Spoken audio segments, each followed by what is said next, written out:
Hello, I'm Harvey Kirkpatrick of Netamedia, a marketing company and the creator of livinglovinglocal.com, where businesses help tell their stories and the stories of a local caring organization working for community good that they support. I'd like to introduce you to Kelly Brooks. Kelly oversees the foster care initiative of Chosen for Life Ministries. She has a wonderful story of helping communities of faith build teams so that every child who needs a home has one. Hi, I'm Kelly Brooks. I am working with the Chosen for Life Foster Care Initiative. I have worked personally with foster care for the last 15 years. The Lord just led me to it after I got my graduate degree in clinical social work. My first job was in foster care. My first job was in foster care after getting my degree. And that job there, I just saw foster care done really well. And I feel like God instilled in my heart at that time a desire to see foster care done well. And what that looked like was just families being really well supported and cared for. And so from there, I've always worked in foster care in some way or form for the last 15 years. What I think and what I believe to be true is that although this is such an important call, most people don't realize how bad the need is.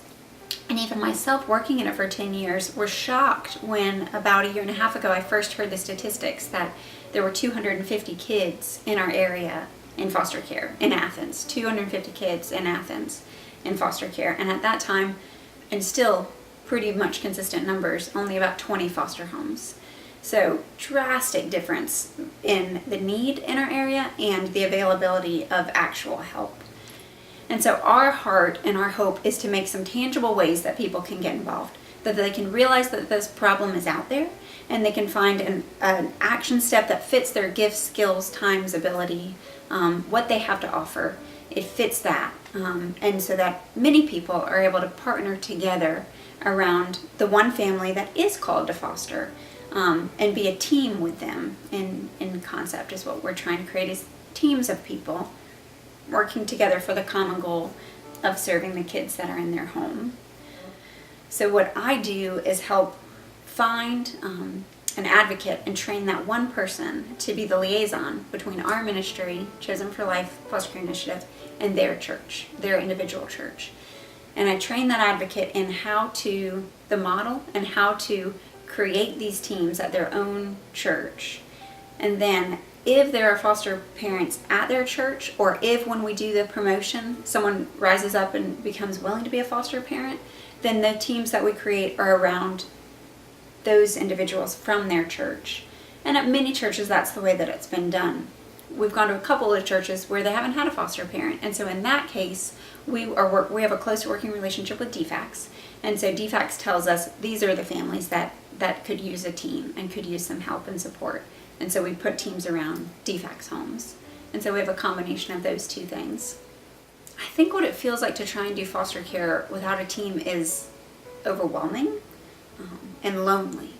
I think it's a lot to be a parent.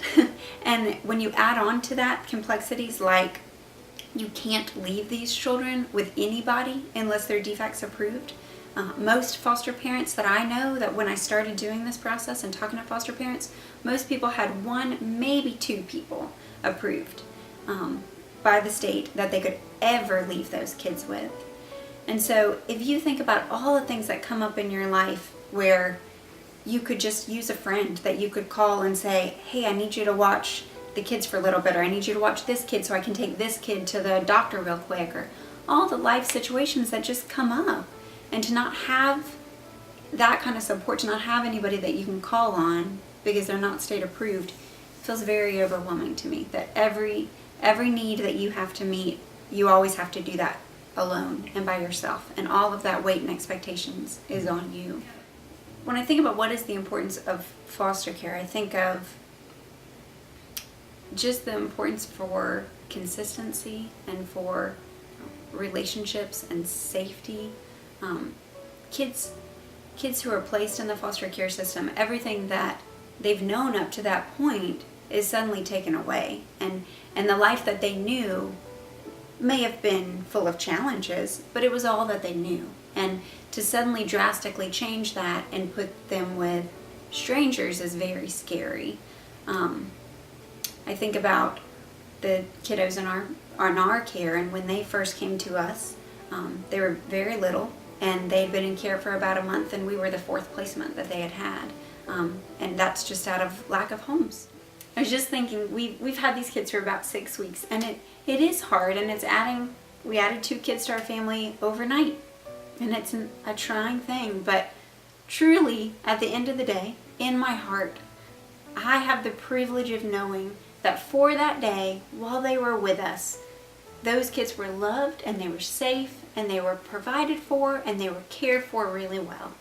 And we hug and kiss them goodnight, and we pray for them at night, and we lay them down, and I get the privilege of knowing that as they go to bed, they get to feel like that day they were safe and they were loved.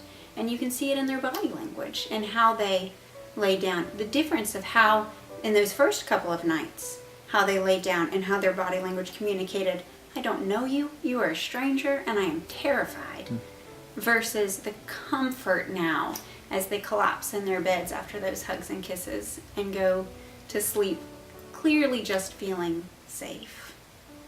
And that's a beautiful thing. What Kelly is doing is such an awesome thing. Foster care is such a needed transitional help in communities for children, and it's really hard work. So the idea of building teams to support foster care families is a beautiful, practical solution that I support. I want to see Kelly's work amplified, so thanks for hearing her story. In 1995, 20 years ago, as I was doing computer consulting, one of my clients asked me if I could do a website. I said sure, and jumped into the world of creating HTML, websites, graphics, animation, and audio. And what an awesome ride of figuring out ways to use the internet and its tools it has been. To help businesses sell a product, a service, or organizations get the word out about their passions and their ministries. We use the general word marketing to describe this, but really we're trying to come alongside companies and organizations to help them grow the business and support, listen, and encourage their current customers. So we provide a range of marketing services: strategy, social media, video, design, web and app, all to help. What I've really enjoyed is helping people find their focused voice to tell their story of what they are doing and why they're doing it in ways that flow out in a variety of forms, but most often flow out onto the internet these days. People connect better through hearing and knowing your story. Relationships deepen when there is fuller understanding between business and customers, and as you explain how and why you're seeking to meet a customer's need.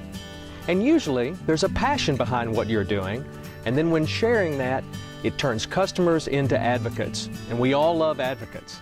We'd love to help you do that through our services. And connecting through story is the idea behind livinglovinglocal.com. With Living Loving Local, we help both a business and a local caring organization tell their stories of how they're working for community good. The business pays for the creation and the hosting of our storyvid, just like this one. The local charity gets the gift of explaining to their community the needs they are seeking to meet, just as the business gets the opportunity to tell people about their business. We'd love for you to get a storyvid for your business and favorite local charity. It's another way for a business to do well by doing good, working for health and prosperity in their community. Fill out our form on the website livinglovinglocal.com to start the process. Tell your story. Tell your local charity's story. Living is loving, and loving starts local. Biz thy neighbor. Thanks for watching. We're here to help.